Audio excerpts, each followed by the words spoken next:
আমরা আগের ভিডিওতে আলোচনা করেছি যে কিডনি ডায়াবেটিস থাকলে খারাপ হলে তার কি কি লক্ষণ হবে এবং সেটা কিভাবে আটকাবো বা কোন কোন রুগীদের বেশি সম্ভাবনা আছে এই ডায়াবেটিস থাকলে কিডনির প্রবলেম হওয়ার। তো সেটা নিয়ে আমরা আলোচনা করেছি। আজকে আমরা ভিডিওতে আলোচনা করব যে এটার চিকিৎসা কি আছে বা আমরা ডায়াগনোসিস করব কি করে। তো সেটা নিয়ে আজকে আমাদের এই ভিডিও। নমস্কার, আমি ডক্টর এস এ মল্লিক। আমি একজন ফিজিশিয়ান। আমি ডায়াবেটিস রোগীদের চিকিৎসা করে থাকি। আজকে আমাদের আলোচনার বিষয়বস্তু হচ্ছে ডায়াবেটিস থেকে কিডনি খারাপ হলে সেটা কি করে ডাক্তারবাবুরা বুঝবেন বা আপনি বুঝবেন, বা সেটা যদি ডায়াগনোসিস হলো যে আপনার একটা কিডনির সমস্যা হয়েছে, এটা চিকিৎসা কিভাবে হবে। তো প্রথমে আমি বলি যে ডায়াবেটিস এমন একটা রোগ যেটা কিডনি খারাপ করতে পারে। যাদের ডায়াবেটিস অত্যন্ত ভালোভাবে কন্ট্রোল আছে তাদেরও কিডনি খারাপ হতে পারে। তাহলে বুঝুন, যাদের ডায়াবেটিস ভালো কন্ট্রোলে নেই তাদের কিডনি কতটা ক্ষতিগ্রস্ত হতে পারে। টাইপ 1 ডায়াবেটিস, টাইপ 2 ডায়াবেটিস দুটোতেই কিডনি খারাপ হতে পারে। টাইপ 1 ডায়াবেটিসটা অল্প বয়সে হয় এবং হওয়ার পরেই ট্রিটমেন্ট শুরু হয়ে যায় বলে আমরা বলি টাইপ 1 ডায়াবেটিস ডায়াগনোসিসের 5 বছর পর থেকে প্রত্যেক বছর কিডনির পরীক্ষা করতে।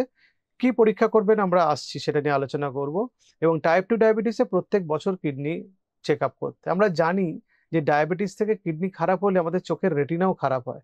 আমরা ধরে নিই যাদের কিডনি খারাপ হচ্ছে ডায়াবেটিস থেকে তাদের চোখের রেটিনাও খারাপ হচ্ছে, কারণ রেটিনার ব্লাড ভেসেলসের প্রবলেম হচ্ছে। কিডনি খারাপ হওয়াটা কিডনির ব্লাড ভেসেলসের প্রবলেম, রেটিনা খারাপ হওয়াটা রেটিনার ব্লাড ভেসেলসের প্রবলেম। সুতরাং ডায়াবেটিস থেকে যাদের কিডনির সমস্যা হচ্ছে তারা কিডনির চিকিৎসা তো করবেন, তার সঙ্গে সঙ্গে চোখের ডাক্তারবাবুকেও দেখাবেন যাতে গিয়ে রেটিনাটা চেক আপ করে আসতে পারে। তাহলে রুটিন স্ক্রিনিং টেস্ট কি কি হতে পারে?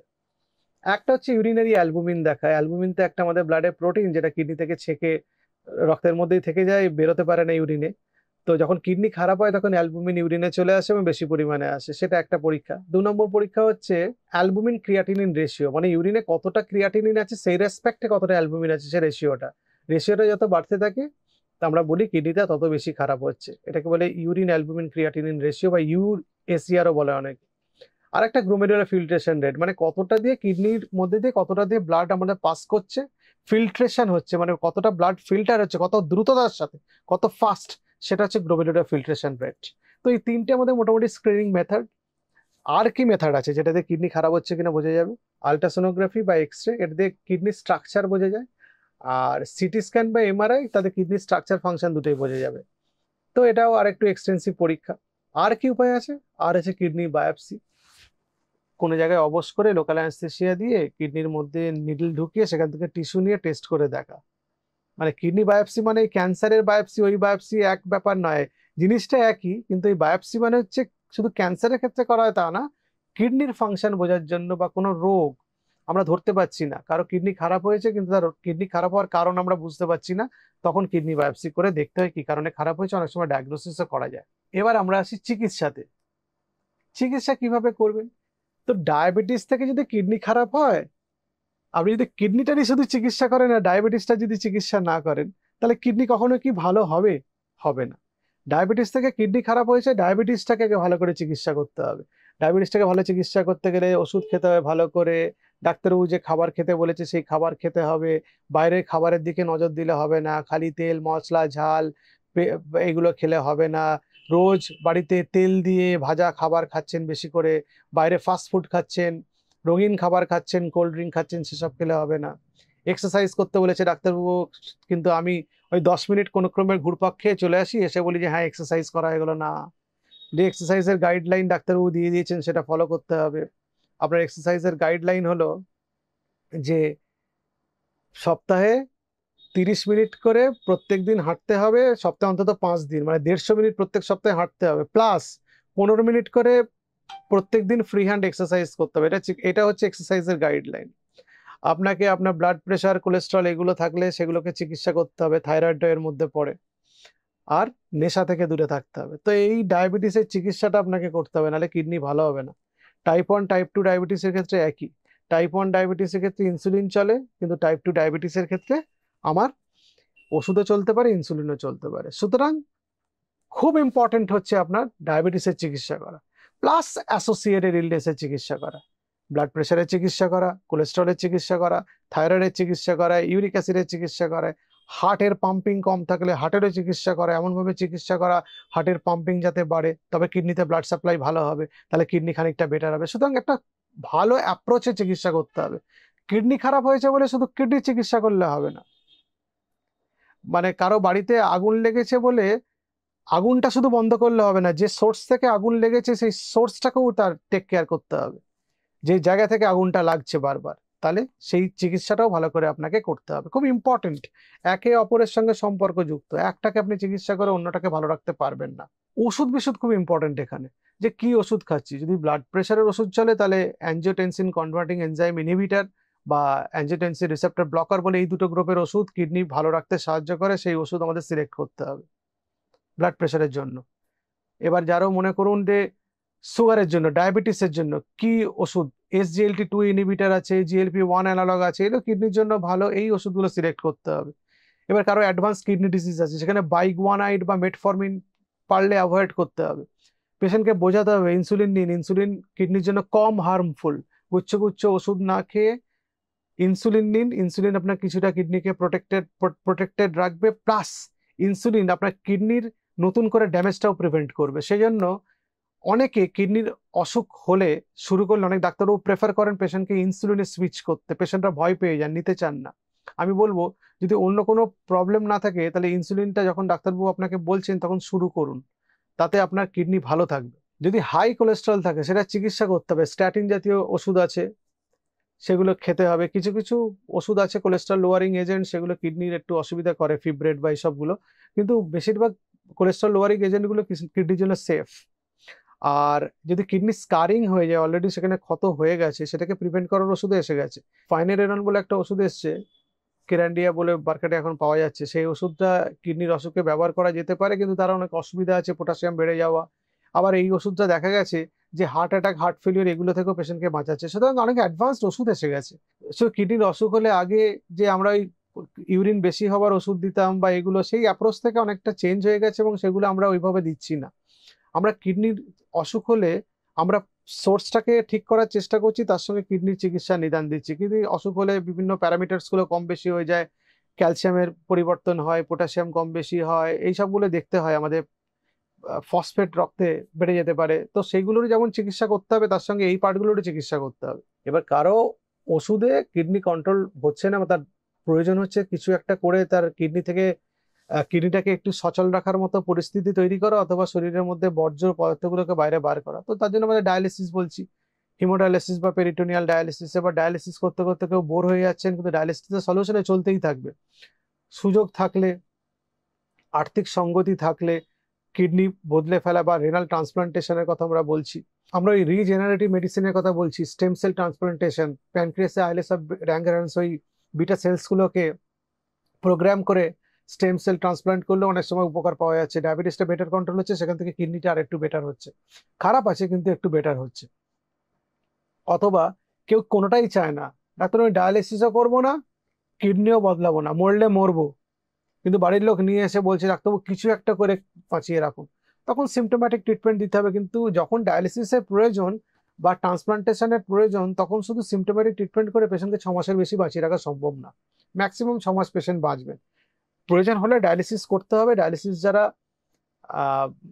চান না তাদের ক্ষেত্রে কিডনি ট্রান্সপ্লান্টেশন সেটাও চাইছেন না, তাহলে ওই সিমটোম্যাটিক ট্রিটমেন্ট, কিন্তু সেটা দিয়ে খুব বেশি দিন পেশেন্টকে বাঁচানো যায় না। ভবিষ্যতে এই রিজেনারেটিভ মেডিসিন বা স্টেম সেল ট্রান্সপ্লান্টেশন যেগুলো আমরা বললাম, যে প্যানক্রিয়াসের বিটা সেলস এগুলো ট্রান্সপ্লান্ট করা, সেটা তো এখনো বাজারে এরকম করে আসেনি। ভবিষ্যতে এর একটা কিছু আশার আলো আমরা দেখতে পাবো, যে ডায়াবেটিসটা বেটার কন্ট্রোল বা কিডনিটা যদি খানিকটা বেটার হয়, কিন্তু এখনো সেগুলো গবেষণার পর্যায়ে আছে।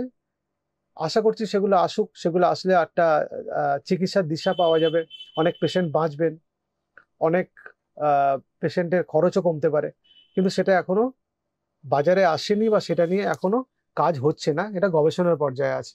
কিডনির সমস্যা এলে বা হলে সেটার খুব ইম্পর্ট্যান্ট একটা অ্যাসপেক্ট হচ্ছে লাইফস্টাইল মডিফাই করা, খুব ইম্পর্ট্যান্ট অ্যাসপেক্ট। তো আমরা কি কি করব? 1 নম্বর হচ্ছে আমরা ব্লাড সুগারটা মনিটর করতে থাকবো, যেন খুব বেশি বেড়ে না যাচ্ছে বা খুব বেশি কমেও না যায়। মাঝামাঝি থাকবে। ফাস্টিং সুগার 100 থেকে 120 এর মধ্যে, পিপি সুগার 100 থেকে 140 থেকে 160 এর মধ্যে থাকলে খুব ভালো।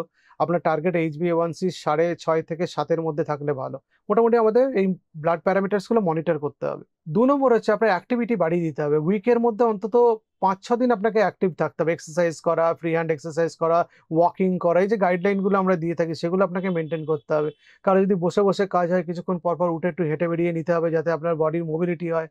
আপনি যাতে একদম বসে বসে থেকে আপনার সিডেন্টারি লাইফস্টাইল না হয়ে যায়। কিছুটা হেঁটে এলেন, 20 মিনিট কাজ করলেন, 5 মিনিট হেঁটে এলেন, সেটা একটু করা। 3 নম্বর হচ্ছে হেলদি ডায়েট খেতে হবে আপনাকে। মানে কিডনির সমস্যা থেকে মুক্তি পাওয়ার জন্য আপনাকে হেলদি ডায়েট খেতে হবে। ভাজাভুজি খাবার এড়িয়ে আপনাকে চলতে হবে। আপনাকে যে খাবারগুলো রিফাইন্ড কার্বোহাইড্রেট বা প্রসেসড খাবার, এগুলো থেকে আপনাকে একটু দূরে থাকতে হবে। নুন কম খেতে হবে। কিডনির জন্য নুন অত্যন্ত খারাপ একটি খাবার, অত্যন্ত বাজে খাবার। সেটা থেকে একটু অ্যাভয়েড করতে হবে। নুন কম খেতে হবে। সারাদিনে 5 গ্রামের নিচে নুন রাখতে হবে। 4 নম্বর, আমি তো আগেই বলেছি যে তামাক জাতীয় দ্রব্য বর্জন করতে হবে। খৈনি, গুটখা বা জর্দা বা সিগারেট, বিড়ি, এগুলো আপনাকে বর্জন করতে হবে কিডনি ভালো রাখতে গেলে। 5 নম্বর হচ্ছে আপনাকে হেলদি একটা ওয়েট মেনটেন করতে হবে। অত্যন্ত মোটা হলে আপনারও যেমন অসুবিধা, রোগা হলেও খুব রোগা, একদম শীর্ণকায়, হাড় দেখা যাচ্ছে, এরকম হওয়া দরকার নেই। মাঝামাঝি একটা সুন্দর বডি ওয়েট মেনটেন করতে হবে, যাতে সেটা নিয়ে আপনি ভালো করে কাজ করতে পারেন এবং বডিতে যাতে এক্সট্রা কোনো চাপ না পড়ে। আপনার ওজন বাড়লে কিন্তু আপনার শরীরের অঙ্গ প্রত্যঙ্গের উপর চাপ পড়বে, সেটাতে আপনাকে এড়িয়ে চলতে হবে। আপনার শরীরের ওজন কম রাখতে হবে। 6 নম্বর, যদি প্রয়োজন হয় ডাক্তারবাবু যদি আপনাকে কোনো ব্লাড থিনার, অ্যাসপিরিন জাতীয় জিনিস দেন, সেটা খেতে হবে। সেটা অনেক সময় কিডনির প্রোটেকশন দেয়। সুতরাং ব্লাড থিনার দিলেই ব্লিডিং হয়ে মরে যাওয়ার ভয়ে সেটা অনেকে খান না। ব্যাপারটা এরকম না। ডাক্তারবাবুরা বুঝে শুনেই দেন। আর আজকাল যেসব ব্লাড থিনার পাওয়া যায় তাতে ব্লিডিং রিস্ক আছে, অতটাও বেশি নয়। আর 7 নম্বর হচ্ছে আপনার ডাক্তারবাবুর সঙ্গে কোনো প্রবলেম হলে যোগাযোগ করুন। ওভার দ্য কাউন্টার ওষুধ খাবেন না। দুমদাম অ্যান্টিবায়োটিক, পেন কিলার এসব খেয়ে কিডনিটার আর 12টা বাজাবেন না। ওগুলো খুব ইম্পর্টেন্ট। আমরা মানে জানি, কিন্তু আমরা যখন আমাদের কোনো ওষুধ খাওয়ার প্রয়োজন পড়ে, আমরা জানি যে ওভার দ্য কাউন্টার ওষুধ খেতে নেই। তাও যখন ওষুধের প্রয়োজন পড়ে আবার ডাক্তারবাবুর কাছে যাব, আবার ওখানে একটা ফিস দিতে হবে। শুধু ফিস দেওয়া না, আবার গিয়ে চেম্বারে ওয়েট করা, 1 ঘন্টা 2 ঘন্টা ওয়েট করতে হবে, তারপরে ডাক্তারবাবুকে আবার দেখাতে পারবো। এই প্রবলেমটা এড়ানোর জন্য আমরা অনেক সময় একটু ভুল করে ফেলি আর কি। একটু ওষুধ দোকান থেকে ওষুধ কিনে খেয়ে নিলাম। ওষুধের দোকানের কাকুকে বা দাদাকে জিজ্ঞেস করলাম এটা হয়েছে কি, ওষুধ খাবো, উনি একটা ওষুধ দিয়ে দিলেন। কারণ ওনার তো নলেজ নেই। মানে ওনার যতটা সাধ্যমতো উনি আপনাকে ওষুধ দিচ্ছেন, উনি চাইছেন না আপনার ক্ষতি হোক, কিন্তু ওনারও তো একটা সীমিত জ্ঞান, সেই জ্ঞানে উনি দিচ্ছেন। কিন্তু ব্যাপারটা ঠিক নয়। এটা যতটা এড়িয়ে চলা যায় আর কি। এবার কিডনির প্রবলেম হয়ে গেলে অনেকের এটাকে অ্যাকসেপ্ট করতে অসুবিধা হয়। আমাকে অনেক পেশেন্টরা বলে, তো কিডনির প্রবলেম হয়ে গেল, বাঁচবো তো ডাক্তারবাবু? খুব বিমর্ষ হয়ে পড়েন, মানে খুব দুঃখিত হয়ে পড়েন। তো একটা সাপোর্ট সিস্টেম যদি থাকা যায়, কেউ যাদের কিডনি প্রবলেম আছে, এরকম একটা গ্রুপ যদি লোকালি, মানে আপনার চেনা পরিচিত লোকজনের মধ্যে আপনি একটা বানিয়ে নিতে পারেন। আপনার কোনো প্রবলেম হলো, এক্সচেঞ্জ করলেন, তার সঙ্গে আলোচনা করলেন, তার ডাক্তারের ভিউ আপনি একটু জানলেন, আপনার ডাক্তারের ভিউ তাকে একটু জানালেন। ফলে একটা গ্রুপ তৈরি করে থাকলে তাহলে আপনার উপর মানসিক চাপটা কম পড়বে। 2 নম্বর হচ্ছে আপনার ফ্যামিলির মধ্যে আপনার ফ্যামিলি মেম্বার্স গুলোকে একটু সাপোর্টিভ হলে ভালো হয়। ফ্যামিলি মেম্বাররা জানলেন যে কিডনি প্রবলেম হলে এই জিনিসগুলো খেতে দিতে নেই। আপনার কিডনির প্রবলেম আছে, কিন্তু আপনাকে রোজ ডাল খাওয়ানো হচ্ছে ঘন করে। তা জানেন না, অজ্ঞতার বশে করছেন। সেক্ষেত্রে কিছুটা জানতে হবে আর কি। অনেকে তো সব জিনিস জানতে পারেন না। এটা তো আর সেটাকে আহ, না জানাটাকে, অজ্ঞতাটাকে অপরাধ নয়। অজ্ঞতাটা কিভাবে আপনি কাটাতে পারবেন তার জন্য আপনাকে একটু পড়াশোনা করতে হবে, একটু সচেতন হতে হবে। অজ্ঞতা মানুষের থাকতেই পারে, আমাদের মধ্যেও প্রচুর অজ্ঞতা আছে, কিন্তু সেটা কাটানোর চেষ্টা করি আমরা। আপনার বাড়ির পরিবারের লোকজনকে একটু সচেতন হতে হবে। সেই সচেতনতাটা খুব জরুরি। এবং এই সচেতনতা আপনার লাইফ স্প্যান বা আপনার আয়ু খানিকটা বাড়িয়ে দিতে পারে। ডায়েট বা এক্সারসাইজ করা, আপনাকে মোটিভেট করা যে অতটা দুঃখিত হওয়ার বা বিমর্ষ হয়ে যাওয়ার মতো কিছু হয়নি। কিডনি সমস্যা অনেকেরই হয়, চিকিৎসা করলে ভালো থাকা যায়, অনেকদিন বেঁচেও থাকা যায়। এটা খুব ইম্পর্টেন্ট। আর একটা ইম্পর্টেন্ট পার্ট হচ্ছে, এটা 3 নম্বর, বলি stick to your daily routines. মানে আপনি রোজ যা যা কাজ করেন সেই কাজটা যাতে আপনি রেগুলার ভালো করে করেন। আপনি কিডনির সমস্যা হয়েছে বলে রেগে দুঃখে পরের দিন থেকে হাঁটাচলা বন্ধ করে দিলেন, দূর কিডনির সমস্যা হয়ে গেছে আর বেশি দিন বাঁচবো না বলে খাসির মাংস আর বিরিয়ানি কিনে এনে খাইলেন। মানে এরকম করে নিজের শরীরটাকে নষ্ট করবেন না। আপনি রেগুলার ডেলি রুটিন আপনি যা বাড়িতে করতেন তাই করুন, অনেক ভালো থাকবেন, অনেক দিন অবধি বেঁচে থাকবেন, কোনো প্রবলেম নেই। আপনি ডাক্তারবাবু আপনাকে কিডনির জন্য যে ডায়েট খেতে বলে সেটা ফলো করুন না, কি হয়েছে? কিডনির সমস্যা হয়েছে তো হয়েছে, যেটা হয়েছে তো সেটা হয়ে গেছে। এবার এখান থেকে তার কি চিকিৎসা আছে, সেটা থেকে কিভাবে ভালো থাকা যাবে, কিভাবে আমার সংসারের উপর বার্ডেন কমানো যাবে, কি করে খরচা কমানো যাবে, এবং কি করে আমার জীবনটা আরো খানিকক্ষণ বাড়িয়ে নেওয়া যাবে, মানে আমার আয়ুটা খানিকটা বাড়িয়ে নিয়ে যাবে। এই একটা পুরোটা অ্যাপ্রোচ করে আমাকে থাকতে হবে। দুঃখিত হয়ে যে গিয়ে একই কথা বাড়ির লোককে বারবার বলে একই জিনিস, যে জিনিসগুলো করার জন্য আপনার কিডনিটা ক্ষতিগ্রস্ত হয়েছে, সেই জিনিসগুলো রিপিট না করে সেখান থেকে শিক্ষা নিয়ে এগিয়ে চলুন, দেখবেন ভালোই থাকবেন। নমস্কার।